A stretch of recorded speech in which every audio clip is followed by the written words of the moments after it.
ধনকে দেখলু তুই ননি সিনা মনকে চিনলু না, সোনাকে চিনলু বানাকে চিনলু মনুষ্য চিনলু না।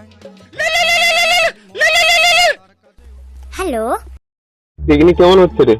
বাড়ির পিকনিক কুকুর খুঁজতে বেরিয়েছি। পিকনিকে গিয়ে কুকুর খুঁজছিস কেন? খাবার বেড়ে গেছে নাকি?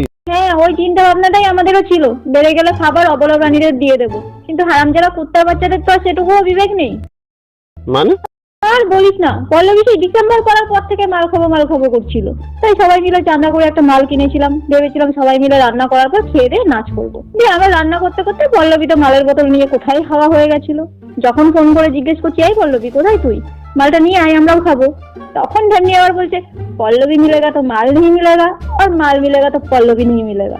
দিয়ে তারপর 2 ঘন্টা পর পুরো মাল একাই খেয়ে আমাদের সামনে এসে নাচ করছিল। আমরা সবাই মিলে বললাম, দেখ পল্লবী তো নেশা হয়ে গেছে, বেশি ঝাঁকালাফা করিস না, বমি করবি, একটু শুয়ে থাক তারপর উঠে ভাত খাবি। তখন আবার বলছে পল্লবী নাম শুনকে মাতাল समझा क्या, মাতাল নেই ডান্সার ঘুমে, পল্লবী রাজ মিস হয়েগা নেই সালা। দিয়ে ওই ভরসাটাই ওকে রেখে দিয়ে আমরা সবাই মিলে স্নান করতে যাই। এসে দেখি ম্যাডাম গোটা গায়ে বমি করে শুয়ে আছে, খাবার দাবার সব একপাল কুকুর এসে খেয়ে চলে গেছে। তো কুকুরগুলোকে খুঁজলে কি আবার খাবার ফেরত পাবি? ছাড় না, যে আমার তো হয়ে গেছে। আরে খাবার জন্য না, পূজার টিফিনের কেকটা ব্যাগের মধ্যে রেখেছিল ওর ভাইকে নিয়ে গিয়ে দেবে বলে, আর ওই ব্যাগটার মধ্যেই সবাই ফোন রেখে স্নান করতে গেছিল। কুত্তার বাচ্চাগুলো নাকি খেয়ে দিয়ে মুখে করে ব্যাগটাও নিয়ে গেছে।